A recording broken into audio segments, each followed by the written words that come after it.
कभी तक्षशिला की विद्या और चंद्रगुप्त का साम्राज्य इस मिट्टी की पहचान थे। कभी यही धरती सोने की थालियों में वैभव लुटाती थी। आज वही बिहार भूख और बेरोजगारी की दलदल में डूबा है। जो प्रदेश कभी ज्ञान और धन का अखंड साम्राज्य था, वह अब 10,000 की खुराक पर बिकता हुआ सबसे बीमार राज्य बन चुका है। इतिहास का स्वर्ण बिहार अब राजनीति के सौदागरों का अंधकार है। नमस्कार, मैं आपका डॉक्टर विजय शुक्ल। बिहार का इतिहास हमेशा से राजनीति और समाजशास्त्र के बीच झूलता रहा है। इस राज्य ने लोकतंत्र को सबसे मजबूत आवाज दी, लेकिन वही राज्य आज लोकतंत्र की सबसे बड़ी विडंबना का शिकार है। यहाँ विकास के नाम पर जनता को योजनाओं का जाल परोसा गया, लेकिन वे योजनाएं धीरे धीरे बीमारियों में बदल गई। इन बीमारियों की लिस्ट लंबी है और अब उस पर सबसे भारी बोझ डालने आई है नीतीश सरकार की नई घोषणा। हर परिवार की एक महिला को 10,000 रुपए। इस नकद ट्रांसफर को रोजगार का नाम दिया गया है, लेकिन असलियत यह है कि यह बिहार की राजनीति में बीमारियों की नई और सबसे खतरनाक परत है। वोट चोरी के बाद वोट की नई कीमत। बिहार में सबसे पहले राजनीतिक सौगात की भाषा गढ़ी लालू प्रसाद यादव ने। उन्होंने सामाजिक न्याय का नारा दिया और पिछड़ों, दलितों और गरीबों को अपनी राजनीति का केंद्र बनाया। लेकिन इस नारे के साथ योजनाओं का पहला दौर भी आया। छात्रवृत्ति और छोटे प्रोत्साहन से शुरुआत हुई। फिर जब नीतीश कुमार ने सत्ता संभाली तो उन्होंने इसे व्यवस्थित रोक दिया। 2005 से 2010 के बीच नीतीश ने लड़कियों के लिए साइकिल योजना शुरू की। यह योजना पूरे देश में सुर्खियों में रही। गांव-गांव की गलियों में स्कूली लड़कियां साइकिल पर दिखीं। यह एक तस्वीर थी जिसने बिहार की बदहाली में उम्मीद की झलक दी। लेकिन इस योजना पर शुरुआती वर्षों में ही हजारों करोड़ रुपए खर्च हुए और यह खर्च जहां एक ओर छात्राओं के लिए मददगार लगा, वहीं दूसरी ओर बेरोजगारी और शिक्षा की वास्तविक गुणवत्ता में कोई ठोस सुधार नहीं हुआ। साइकिल के बाद आई स्कूटी और छात्रवृत्ति की बारी। 2015 के चुनाव में महागठबंधन बना। लालू और नीतीश की जोड़ी ने इस बार युवाओं और महिलाओं को सीधे साधने का फैसला किया। स्कूटी योजना, छात्रवृत्ति और कन्या उत्थान के नाम पर कई 100 करोड़ रुपए खर्च किए गए। चुनाव के समय इन योजनाओं को बड़े पैमाने पर प्रचारित किया गया। लाखों लड़कियों और परिवारों को इसका लाभ मिला। लेकिन फिर वही सवाल खड़ा हुआ, क्या इन योजनाओं से रोजगार बढ़ा? क्या पलायन रुका? जवाब साफ था, नहीं। बिहार का नौजवान आज भी रोजगार के लिए दिल्ली, पंजाब, महाराष्ट्र और गुजरात की ओर पलायन करता रहा। 2015 के बाद जब 2020 का चुनाव आया तो मुफ्त गैस सिलेंडर और मुफ्त वैक्सीन चुनावी सौगात के तौर पर लाई गई। कोरोना महामारी ने पूरे देश को हिला दिया था। बिहार जैसे गरीब राज्य में हालात और कठिन थे। इसी माहौल में नीतीश कुमार और उनके सहयोगी ने वादा किया कि हर घर को मुफ्त सिलेंडर और हर नागरिक को मुफ्त वैक्सीन मिलेगी। यह वादा जनता को तात्कालिक राहत देने वाला लगा, लेकिन असल में यह भी एक चुनावी पैकेज था। सिलेंडर की कीमतें बाद में बढ़ती गई और गरीब महिलाएं फिर से लकड़ी और कोयले के चूल्हों पर लौट आई। वैक्सीन जरूर दी गई, लेकिन रोजगार, शिक्षा और स्वास्थ्य ढांचे की बुनियादी समस्याएं जस की तस रही। बिहार में मुफ्त राशन की योजना ने भी राजनीति में बड़ा रोल निभाया। केंद्र और राज्य ने मिलकर गरीबों को गेहूं, चावल और दाल देने की शुरुआत की। इसका बोझ बिहार के बजट पर भारी पड़ा। अकेले इस पर सालाना करीब 18,000 करोड़ रुपए खर्च होने लगे। यह राशि राज्य के बजट का लगभग 7% थी। जनता को लगा कि पेट भर रहा है, लेकिन राज्य की अर्थव्यवस्था पर इसका असर यह पड़ा कि विकास और पूंजीगत खर्च के लिए पैसा कम पड़ने लगा। इसके अलावा सामाजिक सुरक्षा पेंशन भी एक और अस्थायी बोझ बनी। हाल ही में नीतीश कुमार ने ऐलान किया कि 1.11 करोड़ लाभार्थियों को 1,100 रुपये प्रतिमाह दिए जाएंगे।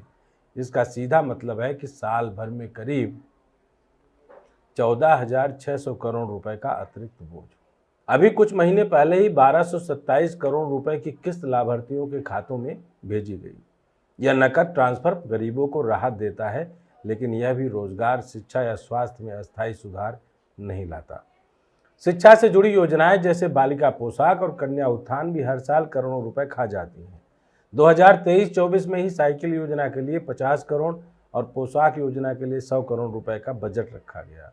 कन्या उत्थान जैसी योजनाएं प्रति बालिका लगभग 94,100 रुपए की समेकित सहायता देती हैं।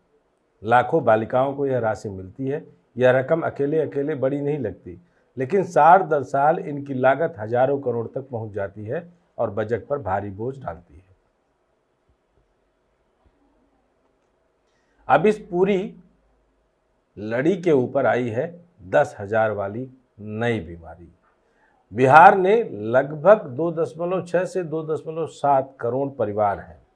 हर परिवार की महिला को 10,000 रुपये देने का मतलब है कुल 2.6 से 2.7 लाख करोड़ रुपए का खर्च। बिहार का पूरा सालाना बजट ही करीब 2.56 लाख करोड़ रुपए है, यानी अकेली यह योजना पूरे बजट को निगल जाती है। यह बात बिल्कुल साफ है कि राज्य की आय इतनी नहीं कि वह इसे संभाल सके। बिहार की अपनी राजस्व आय महज 60 से 65,000 करोड़ रुपए है। बाकी सब केंद्र की मदद और कर्ज पर निर्भर है। ऐसे में यह योजना राज्य को दिवालिया करने वाली योजना ही मानी जाएगी। यह अलग बात है कि सरकार और सरकारी एजेंसियां इस बात की दलील दें कि यह योजना सबके लिए नहीं है, लेकिन वह साफ तौर पर ऐसा शायद बोलने से गुरेज करेंगे, यानी इनके पात्रता वाली कहानी कुछ अलग ही किस्म की होगी। इस परिप्रेक्ष्य में देखें तो बिहार की सभी पुरानी योजनाएं जिन्हें यहाँ बीमारी कहा जा सकता है, उनके बोझ को भी जोड़ना चाहिए। साइकिल योजना पर अब तक कई हजार करोड़ रुपए खर्च हो चुके हैं। स्कूटी और छात्रवृत्ति पर सैकड़ों करोड़, मुफ्त राशन पर हर साल 18,000 करोड़, सामाजिक सुरक्षा पेंशन पर हर साल 14,600 करोड़, पोशाक और कन्या उत्थान जैसी योजनाओं का भी हजारों करोड़।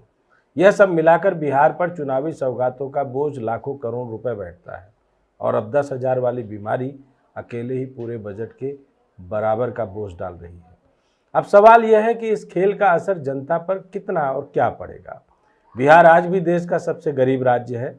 लगभग 57% आबादी मल्टी डायमेंशनल गरीबी में गिनी जाती है। प्रति व्यक्ति आय महज 46,292 रुपये है, जो राष्ट्रीय औसत का लगभग 1/3 है। बेरोजगारी दर आधिकारिक आंकड़ों में 3 से 4% बताई जाती है, लेकिन युवाओं में यह कहीं ज़्यादा है। पलायन की स्थिति यह है कि 50 से 60 लाख लोग अब भी रोजगार की तलाश में राज्य से बाहर जाते हैं। पंजाब के खेतों से लेकर दिल्ली की फैक्ट्रियों तक बिहार का मजदूर हर जगह मिलता है। भूख और कुपोषण की दरें भी राज्य को सबसे पीछे खड़ा करती हैं। यहाँ असली कमाल यही है कि चुनाव आयोग और अदालतें इस खेल को देखकर भी खामोश रहती है। चुनाव आयोग कहता है कि आचार संहिता लागू होने से पहले वह कुछ नहीं कर सकता। अदालत कहती है कि यह नीति का मामला है और इसमें दखल नहीं होगा। नतीजा यह है कि सरकारें संविधान की आत्मा को छलते हुए वोट खरीदने के लिए खजाने को लूटती रहती हैं। इसका सीधा मतलब है कि बिहार में लोकतंत्र धीरे धीरे वोट चोरी और वोट व्यापार दोनों का शिकार बन चुका है। वोट चोरी का खेल तो बूथ कैप्चरिंग और मतदाता सूची से नाम गायब करने के रूप में चलता ही रहा और वोट व्यापार का खेल इन योजनाओं के रूप में चल रहा है। पहले साइकिल, फिर स्कूटी, फिर सिलेंडर और राशन, अब नकद 10,000। यह सिलसिला दिखाता है कि कैसे बिहार की राजनीति ने जनता को असली विकास की बजाय बीमारियों का इंजेक्शन दिया। अगर इस बीमारी का इलाज नहीं हुआ तो भविष्य और भी डरावना है। अगले चुनाव में शायद यह 10,000 20,000 हो जाएगा, फिर 50,000 तक पहुंचेगा, लेकिन राज्य की अर्थव्यवस्था और जनता का भविष्य उतना ही खोखला होगा। आज अगर जनता ने यह समझ लिया कि यह पैसा उनका हक नहीं बल्कि उनके वोट की कीमत है, तो शायद यह बीमारी रुकेगी। लेकिन अगर जनता इसे तोहफा मानकर स्वीकार करती रही तो बिहार का लोकतंत्र और उसकी अर्थव्यवस्था दोनों और बीमार होते जाएंगे। बिहार के इस पूरे सफर की क्रोनोलॉजी तो यही बता रही है कि विकास की जगह हमेशा चुनावी सौगातें आई।